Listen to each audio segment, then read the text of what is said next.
Good afternoon, everybody, and thank you for joining us. My name's Becky. I'm the Chief Exec of the English Association, and I'm really pleased to be here with you for this session on the car and what it will mean for you. So, welcome. A quick word about the English Association before we get going properly. So, the EA is a learner society and subject association which was founded in 1906 to promote, support, and celebrate the discipline of English studies. We cover all areas of education from primary and early years through to secondary and further to higher education and beyond. And we cover all parts of the discipline across language, linguistics, literature, and creative writing. Events like this one are made possible by the fantastic contribution of our volunteer speakers. So thank you ever so much to Rachel and Bob for your contribution this afternoon. Our members also make it possible to keep these events free and open to all by paying their membership fees.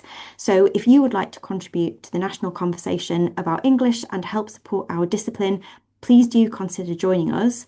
Membership starts at just £29 and enables you to support our events and campaigning work for a whole year, and you get access to a range of member benefits, including online access to all our journals.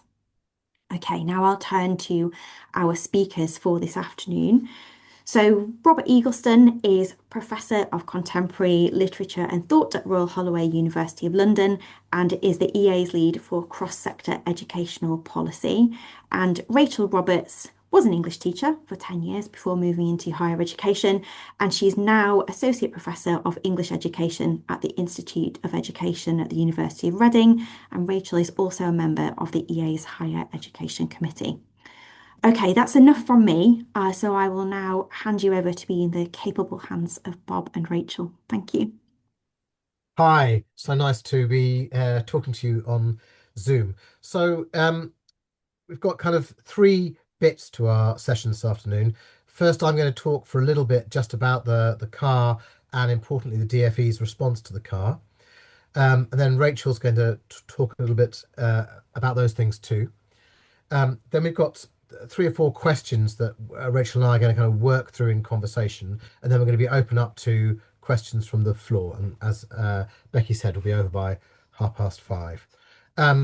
So you're going to have to forgive me. This is a bit lectury. I'm going to say a few things about the car that are relevant, particularly to us. I mean, I suppose the first thing to say is that in general, the English Association thought that it was mostly quite a good document. There's lots of nice noises in it, high quality and inclusive curriculum for all. I mean, everyone wants that. The mantra they use all the time, like evolution, not revolution. You know, not having massive change because things are quite stressful enough as they are. A commitment to social justice, a commitment to reducing the disadvantage gap, a concern for teachers' professional autonomy, and creating space for teachers to exercise their professional judgment and innovate. So all those things seem really good in general from the car. In the arts and humanities, we were pleased to hear them say that the understanding of human culture through the humanities, languages and arts will remain pivotal for young people. So that was nice, but you know, fine words don't butter parsnips. And so the first unbuttered parsnip is that while it was saying nice things about English and the arts and humanities, it didn't really say anything about the skills that we teach for the world of work. The skills that English teach of collaboration, communication, creativity and critical thinking are crucial skills for the world of work that were missing from the car, whereas other subjects seem to be more rewarded in that. So that was one interesting thing, I thought. A second thing that I thought was very positive, in English, there's a concern about ideas about sequences of learning and coherence, because sometimes these can be lethal mutations. I mean, those are good ideas, but sometimes for English, they don't work so well. We're not an easily sequenced subject. And the car was very clear that coherence and sequences of learning will vary between subject disciplines. And we agree that these look different in subjects that are largely hierarchical in nature to those that are largely cumulative. I think we're largely cumulative. So that sense in the car that different disciplines have different ways of doing things, I think we were very pleased about. But hang on, because there's a nasty sequel to that coming. We were also interested that the car was interested in media literacy and digital literacy and tied that up to English, not exclusively, but all the way through. We found that media and digital were tied up with what English does as a subject.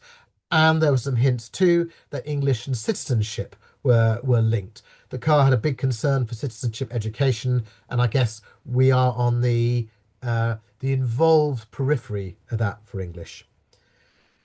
The car also made a remark which I thought was really interesting about the distinction between English and literacy. Now, literacy, of course, is a kind of supposed to be a whole school thing, but it does fall often on the English departments. And quite often, policymakers see English through the lens of literacy, as if all we do is teach people how to read and decode prescriptions. So that decoupling I thought was quite powerful, but again, I'm afraid there's a nasty sting in the tail coming with that. Of course, in the English Association, we thought the emphasis on oracy in the car was really great. But yet we don't quite know what the oracy framework's going to look like or how it's going to come down. So we know it might turn into a horrible tick box.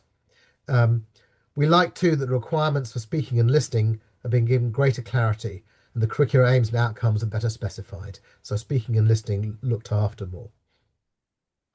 Um, and then there were some more specific things. Um,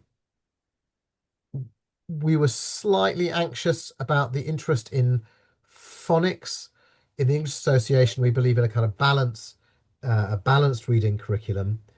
So while phonics works and are fantastic, we're always keen to see them balanced with comprehension and full text reading and those sorts of things. Um, we welcome what they call the streamlining of grammatical content in the primary programs of study. Also, and I think most significantly, we welcome the wholesale changes to GCSE English language. I think the CAR recognised that that qualification had become a kind of mess, as all English teachers know that it had become didn't lead on to A level. It didn't really do what it was supposed to do, and I think the whole scale reshaping of that, or the evolution of that, is a really powerful thing, including multimodal and ephemeral texts, a greater focus on the nature and expression of language, more extended writing tasks, and a broader range of genres. So, as well as a concern for it being about language, not just about the use of language for students. Um, we welcomed to some extent the changes to GCSE English literature. These changes were less substantial than we had hoped. So the GCSE is still going to be very much the Shakespeare play, um, the poetry, the 19th century novel, and I blanked. Okay, but the same four elements. But I think the dissatisfaction that we seem to be hearing focuses around the 19th century novel. Of course, we have to do Shakespeare, we have to do some poetry and so on. But the sense that the 19th century novel is stuck is something that we might feel anxious about. Of course, we need some rigorous study of some challenging material, but it doesn't seem to me it would have killed the car to move that into 1945 or 1960. That's still a substantial time period away. Um, and finally, we're very interested to see so one thing the discipline's been very concerned about is those people at 16 who don't get a grade 4 in GCSE and go on to FE, and have to continually sit the GCSE till they either leave education or get a grade 4. No one seemed to know what to do. The car came up with a new idea, the stepped qualification, uh, level 1 step qualification towards GCSE during 16 to 19 study. So those things seem quite positive. Lots of them seem quite positive. A recognition of some of the core problems in our subject, some kind of interesting solutions. Um, but I think that the DFE wrote a response to the car, which is a little bit less, makes us feel a little bit less optimistic, I think. They were much less interested in the disciplinary specific forms of sequencing and curriculum. They were much more interested in powerful knowledge, knowledge-rich curricula. Um, of course, they approved the new oracy framework. They want to reduce the amount of time people spend in exams, um, and they're going to take on lots of the things from the review: depth, specificity, coherence, mastery of more concepts, knowledge, professional autonomy. But still, that sense that all subjects have the same kind of fundamental structure of sequency and coherence. The DfE does say that English language GCSE is going to focus on the feature and use of language as a form of communication. So that's a really good, neat summary of what people have been asking for. Um, and they're going to ensure there's greater clarity and specificity throughout the English curriculum, particularly for speaking, listening, and drama. Now, when Becky and I met the DfE a few weeks ago, I asked them, what do they mean by specificity?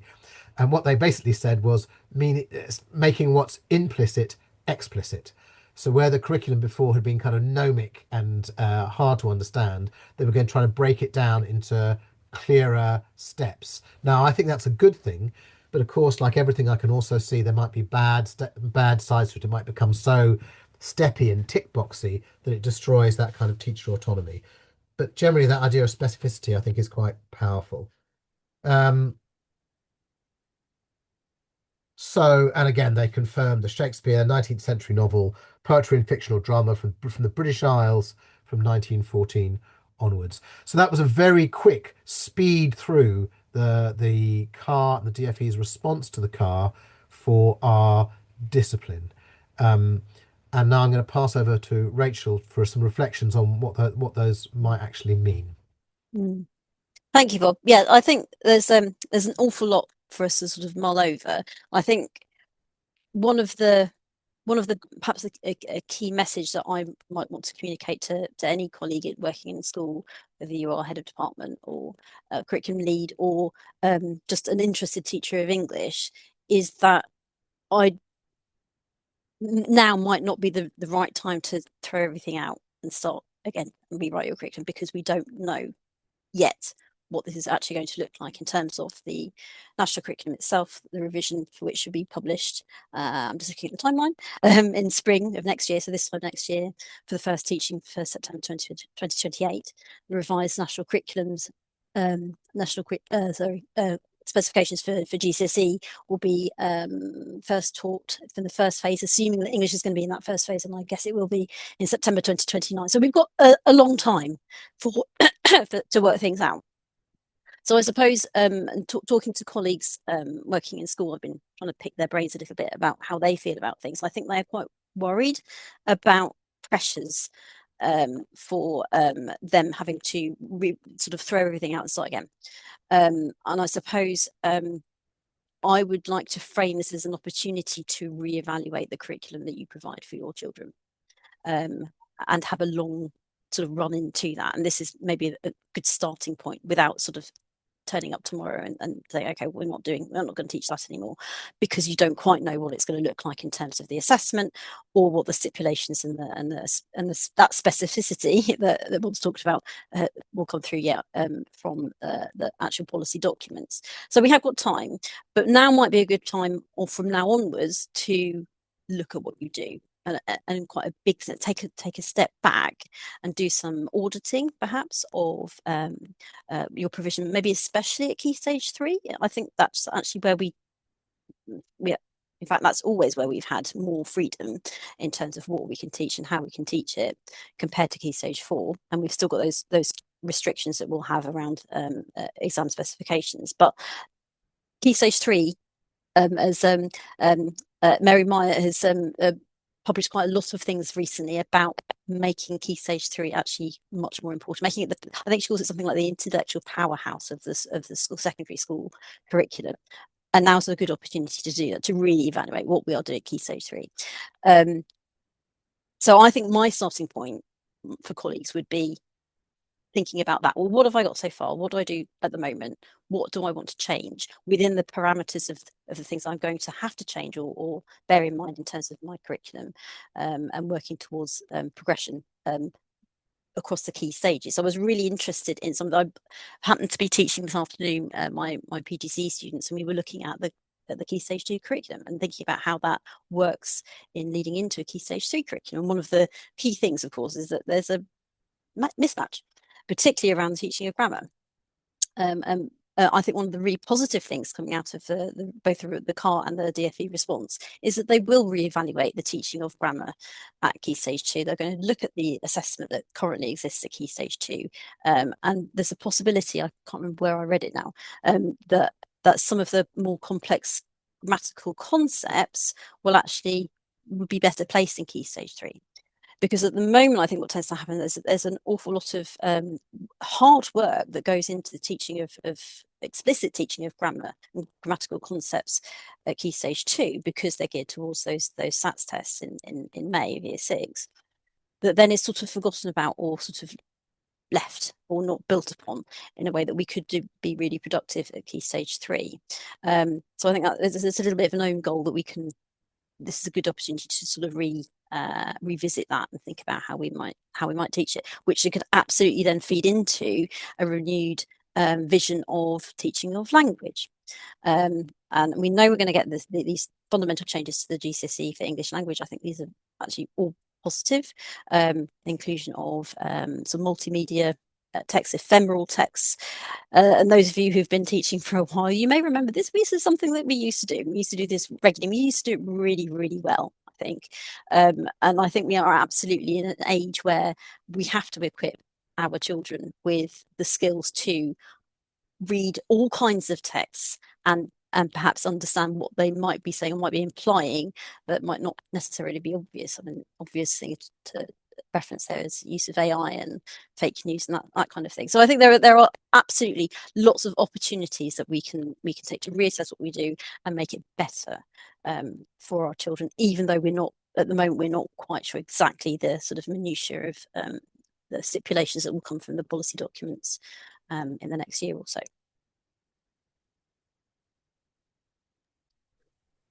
Thank you, Rachel. I mean, I think, I mean, across the discipline with the awarding bodies, there is quite a lot of activity going on. But as Rachel says, until we have the national curriculum, that's kind of all very speculative at the moment.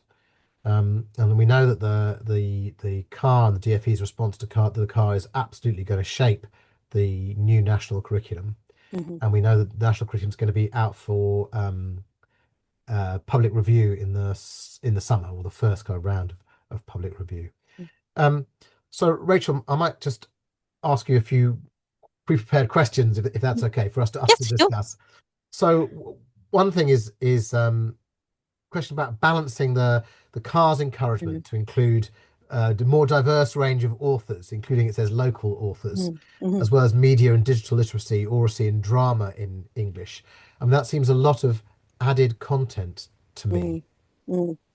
Yes, I suppose again the difference will be between what this looks like at GCSE compared to Key Stage 3, because yes, you're right, and particularly as the stipulation and in terms of the literature GCSE, I don't see where there is any or much space to move. If we know we're going to have to teach Shakespeare, we know we're going to have a 19th century novel, we know there's going to be poetry. I think there was an indication there might be less poetry, or at least kind of at the moment they have to engage with an anthology collection of 15 poems, which is quite a lot. So maybe that might be whether there's a bit of space, I don't know. And fictional drama from British Isles from 1914 onwards, as you mentioned already. So actually that's what we have now. So there's not really a change there. So unless there's something built into the text choices that are offered through the GCSE specifications, that's where I think that will need to show a little bit of flex. I'm really intrigued by the notion that we can choose texts that are locally of interest and importance. That would be fantastic. I was talking to Becky before we started. I'm in the centre of Reading at the moment. I was thinking, well, what would be a culturally literary significant text. And of course, I'm down the road from Reading Jail. I'm not sure I'd want to teach the Ballad of Reading Jail necessarily to GCSE students. But there's there are things that you can think about. Okay, well, what would be of significance and interest to my local area? How that might work in terms of assessment, I think, unless we have something that is more coursework based, and therefore you're going to necessarily have more freedom in the text that you can teach, I don't see how that can function as part of an assessment that's assessed through an exam, because you have to have a set number of texts for the purposes of marking, because it can't just be anything really. But that'd be much more difficult to manage, I think, from a assessment point of view. So yeah, I think that's I think I'd be really interested to see how they manage that. I know quite a lot of schools are moving away from and it tends to be what's taught in place of an inspector calls, which is the drama or fiction that's post 1914. And I know quite a few schools have moved to teaching something like My Name is Leon, to a more contemporary novel. It's really interesting, very different, and the Lit in Colour guys from Runnymede and Penguin have published a really nice case study of some schools in Oxford who have adopted it and got some responses from the students and how they've related to the text. That's quite different to perhaps a slightly more archaic text, something like an inspector call. So I think that there is room. I'm not quite sure how it's going to play out. Therefore, again, I would if I was still working in school, I think my focus would be, okay, well, where can I have a bit of flexibility? Where can I have something that's really tailored to my cohort, my children at Key Stage 3? Because at the moment, it doesn't look like we're going to have anything in terms of stipulation of text, or even, I don't know, again, it's difficult to know, or even necessarily that we'd have to have a Shakespeare text taught in every single year as it is currently. Yeah. I mean, I also heard speculation that the poems might end up being, instead of having diversity through the curriculum, which is kind of how it should be, in my opinion, that the poems at GCSE would be the kind of diversity poems, and that's where everything would be focused. And that would seem to be to let down the diversity. Absolutely, yeah. Yeah, and then historically that's something that has been a bit of an issue. So in specification from 2 cycles ago, I think the collections of poetry were called something like poetry from other cultures. So it immediately othered the writers, but also the nature of the poems themselves. And it sort of, and this is exactly what the Lit in Colour report was suggesting was really not a useful thing to do, because it makes it something foreign and different, and it really shouldn't be. So I think that there's potential lost opportunities there if that's what happens to the kind of to satisfy some diversity criteria, if it's just sort of shoved into poetry, because there are lots of contemporary writers that we could draw on for drama and prose without having to sort of confine them in a little box. Yeah. So we seem to be a bit less optimistic about the literature side of things than when we started. But let's talk about the language GCSE. I mean, that does seem like as has been asked for some years now, a much kind of more wholesale rebuilding of it, much more interest in language, much more interest in the phrase I had from it, focus on features and use of language as a form of communication. I mean, that seems much more positive, it seemed, I thought.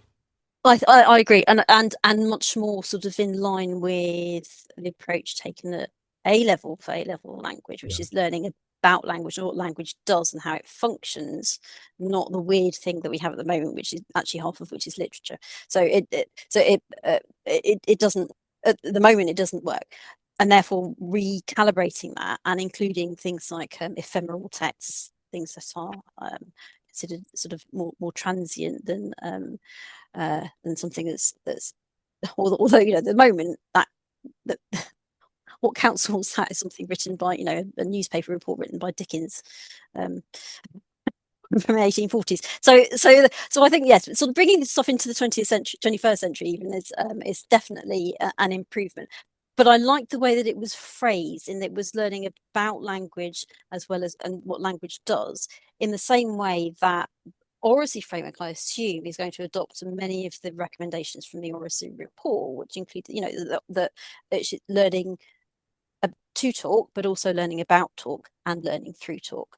And if you've got those sort of three aspects to it, I think that equally applies to language. So I think that could be really positive.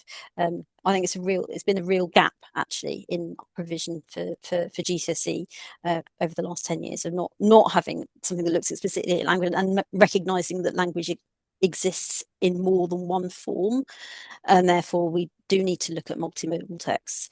They have a role in how we understand and read the world. No, I think that's a really positive development. I mean, it seems nonsense that we're not thinking about digital texts today. I mean, that's but you mentioned the Oracy framework. I mean, I suppose I've like lots of people, I think feel very positive about Oracy, but I'm also quite anxious about it turning.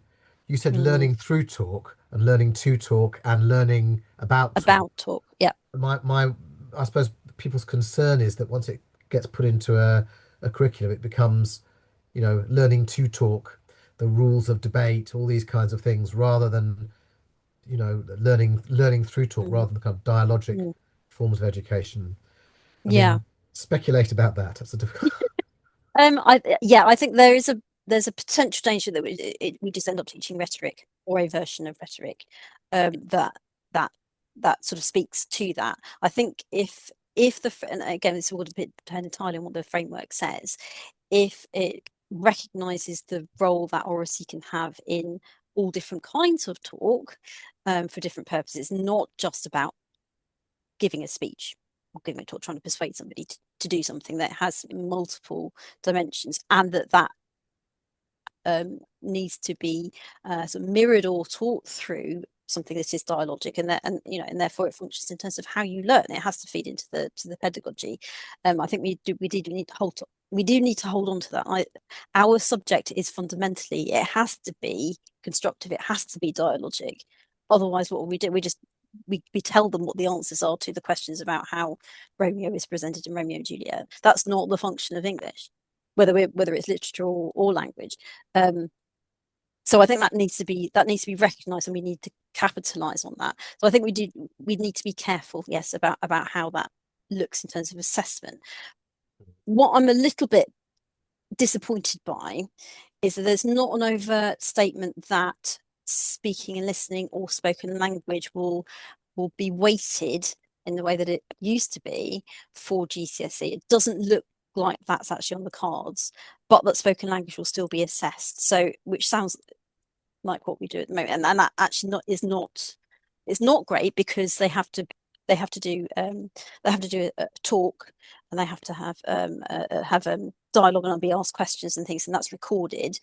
But of course, that's and they get a grade for that, or they get a sort of pass, merit, or distinction, but it doesn't count towards the GCSE, and that has led to, unfortunately, because it's such a crowded curriculum, Key Stage 4, that has led to necessarily kind of less time in the classroom spent on talk for all of those different purposes. So if the assessment isn't set up so that it is valued, it is very likely that the practice in the classroom will mean that it won't be it won't be such a feature. So I'm hoping that something from the Oracy framework will address that, even if we don't see it come out necessarily in the assessment of GCSE. And I guess that leads us on. Sorry, it's gone slightly off piece from our conversation, our list before, but I mean, again, a thing that when I was going through it this afternoon at my notes, again, in the car, and the DfE's response to the car, a lack of. It talks about student voice, but not very much about student response. And our subject is dialogic and formed around student response. And I couldn't help feeling a little bit anxious about that. I'd like to have seen student response put in there. I mean, as it is in the current national curriculum, actually, quite high up in the rationale. Yeah, absolutely. Again, I think this will be interesting to see how it plays out in terms of assessment objectives, because at the moment, you're right, sort of reader response or student response is in black and white in assessment objectives for certainly for Key Stage 4, that doesn't appear to be referred to here. So I'm hoping it's not just assumed that that will be a thing, because again, that's the purpose of English is for students to develop their voice. Yeah. So I suppose my advice then, I think, to colleagues would be holding on to what is true to our discipline. Not losing sight of that, in spite of perhaps some of the limitations of what will come out in terms of assessment. And if we hold on to that, then that will hopefully not impact negatively the teaching of our subject, particularly Key Stage 3. And I wonder if coming back, because you mentioned in your introduction about the notion of concepts and having key concepts, and it sounds like, and just I go back to the actual document itself, it said something right in the introduction, the government response to the CAR, it said that they want to have a curriculum that each subject, through prioritizing curriculum content, that will lead to the mastery of core concepts. And that seems to be something they're implying will be across the board for all subjects. I don't have any fundamental issue with the notion of having core concepts, or even that being the thing that structures our curriculum, but it does need to be true to English and not something that's imposed in a way that would be in conflict with the nature of our subject, which is not hierarchical in development of skills and knowledge, in the way that maybe, I don't know, science or maths perhaps is. So I'm quite intrigued by that and what that might look like. So I mean, kind of the core concepts might be sort of narrative, point of view, structure, form, Genre, all those. Yes, genre. Yeah. So I think that's going to be really interesting, and how that has the potential to be actually really liberating in terms of what we can do and what we can teach, because then we get to choose the text through which we might teach narrative in different key stages. If it's very prescriptive, that could be a problem. So yeah, that would be maybe an area I'd be quite interested to see how that pans out. Yeah, I'm just going to say a thing that I've been saying for about a year now, and I know I've said this to you both before. I mean, there is gold-plated educational research about the nature of dialogic teaching in English at GCSE. So it's a Nuffield Foundation report and an article in the Economics of Education Review, a magazine I know we all have on our bedstands, which shows that kind of direct instruction works really well for maths, improves GCSE results. But in English, it's dialogic instruction, which literally gets students better GCSE results. And in fact, direct instruction in English gets them lower results. So it's not just that the dialogic is the core of our discipline; it also produces better results. So sorry to keep saying that, but it's no, I absolutely agree. And therefore, that having student response be part of that, and the discussion. We have the text. I mean, so fundamentally for me, English is, here's a text. What do we think about it? What is it doing? And that text could be something that you might. So it could be Shakespeare. It could be Dickens. It could be My Name is Leon. It could be a contemporary poem. It could be a text that the children write. And then they reflect on it, and they think about those relationships, and they talk about it. And that is all English is. It is just a conversation about text and finding voice through that. I agree. I'm going to ask you. We've got two more things on the list. They're both really, really hard. One is this stepping stone qualification. Do we have any thoughts about what that might or should look like? I think that's really, really hard, because potentially that could be quite exciting. I mean, there's been quite a lot of discussion over the last few years around having some sort of fundamental skills or functional skills rather, sort of passport that could be taken at different points. So it wouldn't have to be at the culmination of a sort of GCSE age. It could be taken at different times. it could be, and certainly the suggestions from the DFE's response suggest that they would be interested in something that would be kind of modular. It could therefore be really student led in terms of interest. It could be project based, as much as that might actually go against the grain of a lot of educational discourse at the moment about not making things so student centered. But potentially that could be really quite exciting. I think the issue is likely to be that it looks like from what's been said that it's geared towards the GCSE and therefore won't be that different to the GCSE. And I think actually that part of the problem is, particularly for children who end up doing countless resits, is that there's something about the nature of the GCSE that is not working or has not worked for them, and therefore just doing a watered down version of the GCSE is probably unlikely to make it any better or any more exciting. So I think it has lots of potential, but it would need careful thinking through. And my instinct would be to go to something that's a bit more student led rather than imposing something GCSE light. I mean, that's how there used to be a similar qualification that was very much like that. Okay, so I'm going to ask you this question that everyone's been talking about for about 2 years and no one has any answers to, which is about assessment and generative AI. Yeah. I mean, AI has lots of fantastic things and lots of very worrying things. And, you know, I was secretly a bit pleased to see that the car also didn't know what to do about AI. Yeah. So, I mean, what assessment methods do we want to see and why? Now, yes. So again, there was potential to do something really quite interesting and potentially radical. And you know, I'm old enough to have taught a curriculum where we had actual coursework for GCSE, which had its pros and cons. And what it did is it allowed students space and time to think things through. And a lot of the responses to the initial consultations were critical of particularly writing opportunities, where at the moment GCSE students have, you know, sort of 20 minutes, 30 minutes to write something that's very unnatural. Will often, well, I know cases where children sort of learnt things in advance and then just regurgitated that in the exam and hoped it sort of hits the criteria, or they've been very formulaic and sort of box ticking and therefore not really responding to the nature of the task itself. So there is hope in that there's implications that they will change some of the writing opportunities. Doesn't say exactly how, and that, so I suspect we won't have the opportunity to go back to having something like coursework, and that is partly because of the issues with AI and how that would obviously lead to difficulties in verifying that children actually have produced their work they have.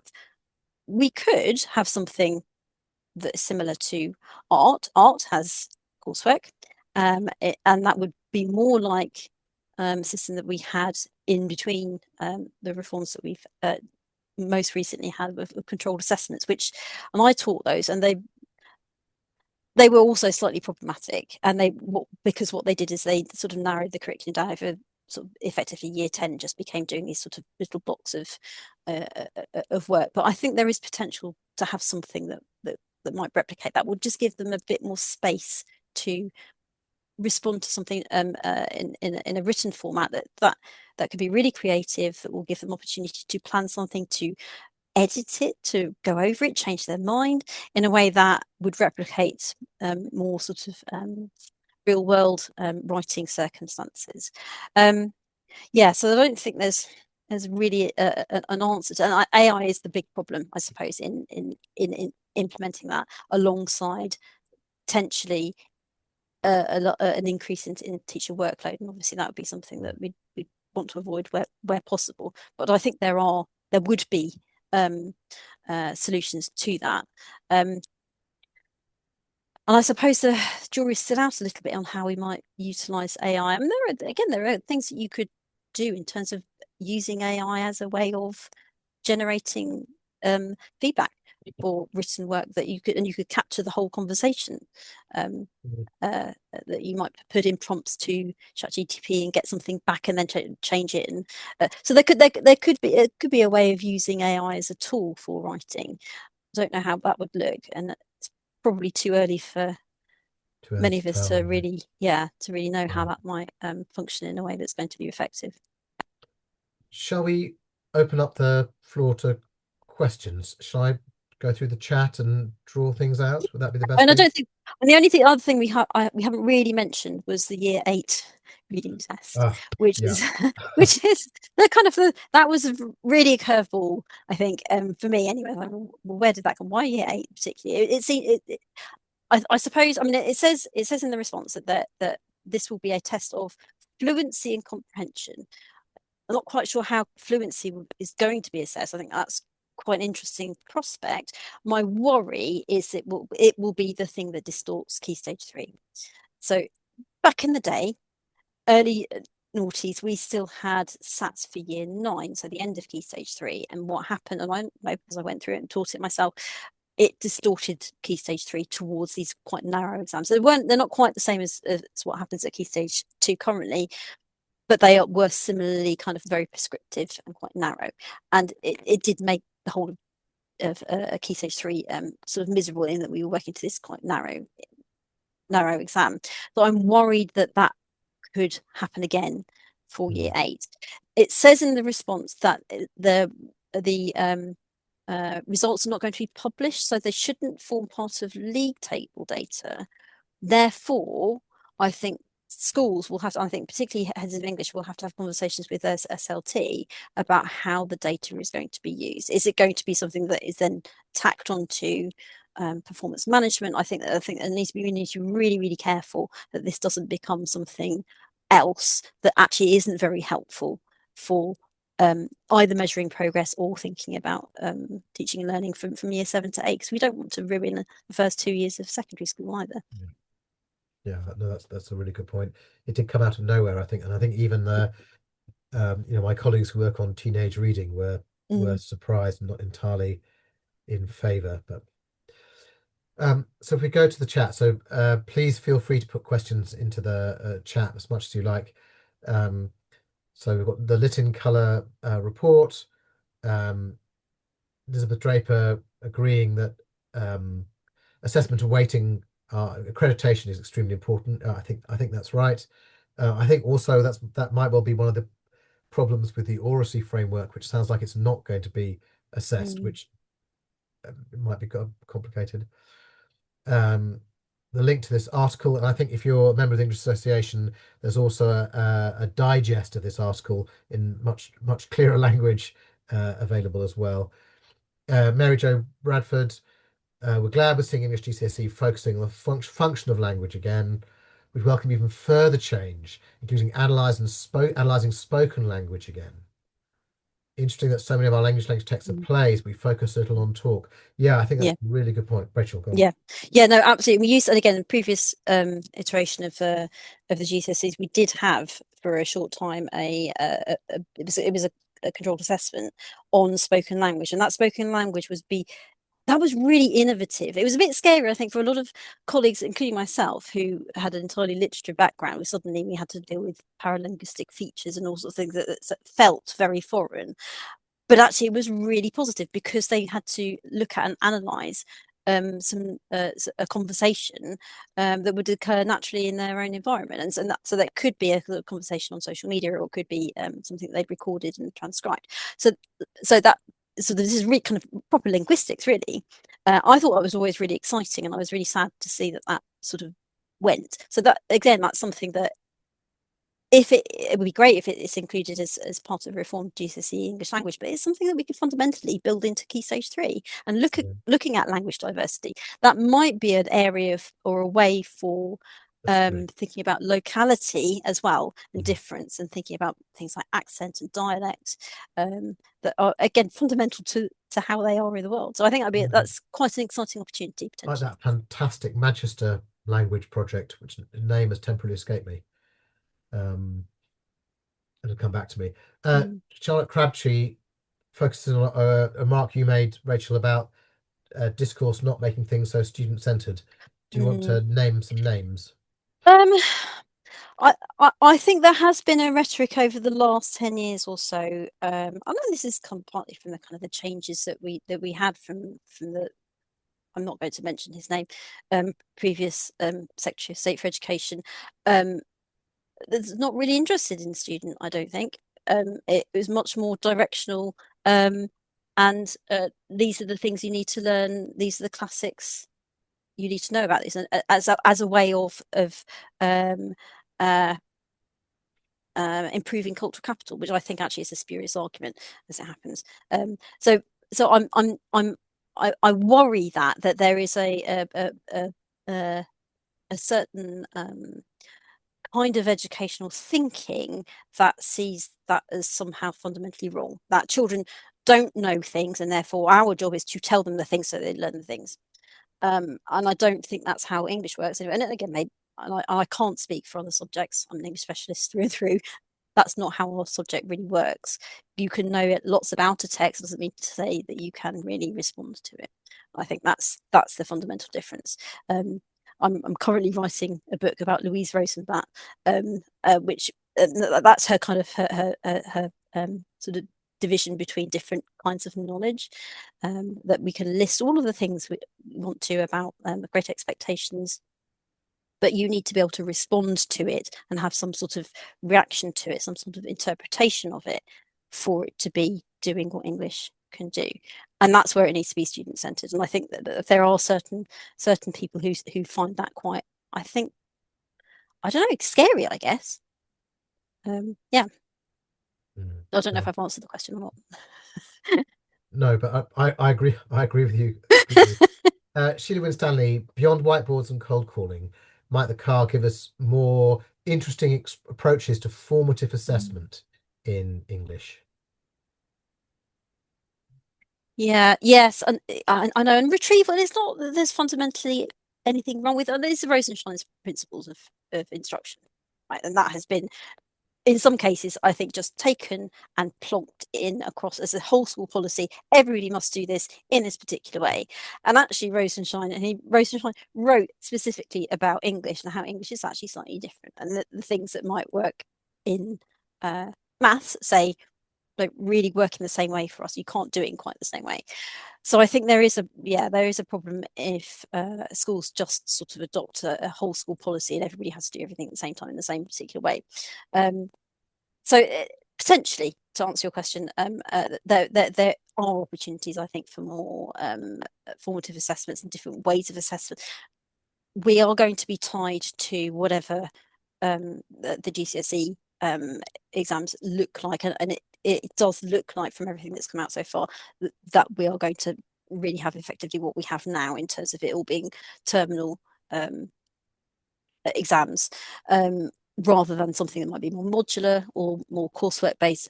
But we still have freedom at Key Stage 3, except for this random Year 8 reading diagnostic test. So yes, I think there's potential, but this is where I think I would encourage colleagues in school to really take some ownership where they can. And there's in a way, there's another similar question from Sheila Winstanley about again, kind of about AI, but about robot writing paragraphs. So not responding, but just learning how to write the stuff out, not only for homework but also GCSE exam prep. Yeah, and I think it is, because I mean, there is we want to encourage children to have authentic responses that aren't just parroted, or this is what my teacher said in the lesson. I happen to write that down, so that's what I'm going to put in my essay. So it and that can be really hard to communicate to students, who will always take the path of least resistance, won't they? And we're probably the same. And I have used AI to fill in things that I don't really want to fill in because it's boring and annoying and take me a long time, like risk assessments and other bits of paperwork. So maybe one of the things that we have to integrate into our curriculum, and we have this opportunity, if they're saying that we need to look at media, we need to look at media literacy and development of media and digital literacy. I think we can fold into that, thinking about how AI might work for us and how we might use it. And that's going to take quite a lot of upskilling, or certainly would for me anyway, in terms of using AI. So Becky and I had a meeting with Ofqual yesterday, and that's one of the things Ofqual don't know the answer either, which is encouraging. But I mean, they were also investigating this. But I agree with you that I think I mean, AI is kind of here to stay, and Yeah, we have to work out ways to accentuate the positive, and ward off yeah, the more negative things. And I suppose I might say that this question about students learning how to write a grade 9 essay is mm, actually a very ancient thing, isn't it? You learn mm, how to do it, not the content. yeah, I suppose yeah, also I think about the fact that the students' marks on the unseens are better than on the poetry they've yeah, been drilled on, yeah, because they're actively responding in their own authentic voices yeah, to it. yeah, absolutely. Um, Mary Jo Bradford regretting the spoken language assessment because it was the hook that Mm, took people onto A-level literature.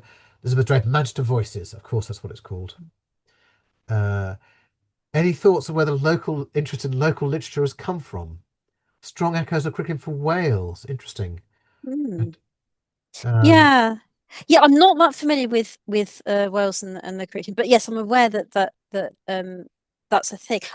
I'm sure it was in one of at least one of the consultation documents that I contributed to. I think it came out again, it's about making things really relevant to the children in front of you, not an imaginary class, in um, a an imaginary setting, and that we probably don't capitalize on that enough. Um, if we yeah, but there's potentially really quite exciting things that where you can do sort of community projects perhaps with local writers and things like that. There's an awful lot of scope um, for that. And it may be also an opportunity to incorporate aspects of sustainability and environmental education, where we yeah, have an awful lot of potential to overlap with colleagues who teach that, and the incoming natural history GCSE and things like I know the English Association, we've got a nice series of blogs that are coming out looking at that relationship between English and the environment, and nature poetry, and taking the children outside. And it doesn't just have to be our geography colleagues who get to go outside and look at the real world. We can also do that within our subject. So I think there's lots of potential there that could be really exciting. yeah. No, I agree. And local dialect too, says Sarah. Hmm. No, Hmm. I agree absolutely. Are there any, well, open for any more questions or kind of closing reflections? I mean, I suppose the Nature English project. So Mm. it's on the English Creates campaign. So English Creates is a campaign set up by the English Association of University English and the Institute of English Studies, um, which aims to increase interest in the discipline. And it's producing every month. It's producing a different series of blogs on different topics. So environment last month and reading this month. Khalid Mahmood Awan says, should differentiated curriculum design be assessed in any type of assessment? Mm. Yeah, this is interesting. I mean, since we we had the option removed to have any sort of differentiation in terms of assessment, so we don't have a foundation paper compared to a high paper at GCSE, and haven't done for the last 10 years. Whether a new qualification, level one qualification, might be something that could fill that gap, could be quite interesting. Um, I haven't had time to read the white paper that's just come out on special needs as of this week. But it's clearly something that is of importance to the government, because not only have we got this new white paper, but also and looking at sort of massive reforms to funding for SEND and inclusion. But also it's now built into the assessment structures of education itself through Ofsted and Ofsted framework. So I think there's potential here. I don't quite know what that would look like. Though, particularly in terms of assessment, I think that will be up to exam boards to ensure that all of the exams are really accessible to everybody, and for them to There's be a, able to achieve. there's a final question from Sheila Winstanley. Mm. Are you both involved in the next stages of the car? So in a way, the next stages of the car is the new it's called both program and study and national curriculum. So I don't know which is the more technically correct phrase, but to Mhm. speak roughly, the national curriculum. So I want to say that as far as I understand, that the first draft of the national curriculum is going to ministers in April, and then there'll be three, roughly speaking, three periods of feedback. There'll be a period of feedback before the public consultation in the summer. There'll be a public consultation on the new national curriculum in the summer, and there'll be kind of feedback after feeding back on the public feedback in the autumn. And I would like to encourage everybody on this call and all your heads of department and everybody involved in the discipline to be as involved in that as possible. I mean, I am a little bit involved in the national curriculum, but I think everybody involved, all the stakeholders, as they say, should feel free to respond. I think, you may feel like you're a newly qualified teacher, but please respond in the public consultation. Please get involved with the English Association or with NATE, the National Association of Teachers of English.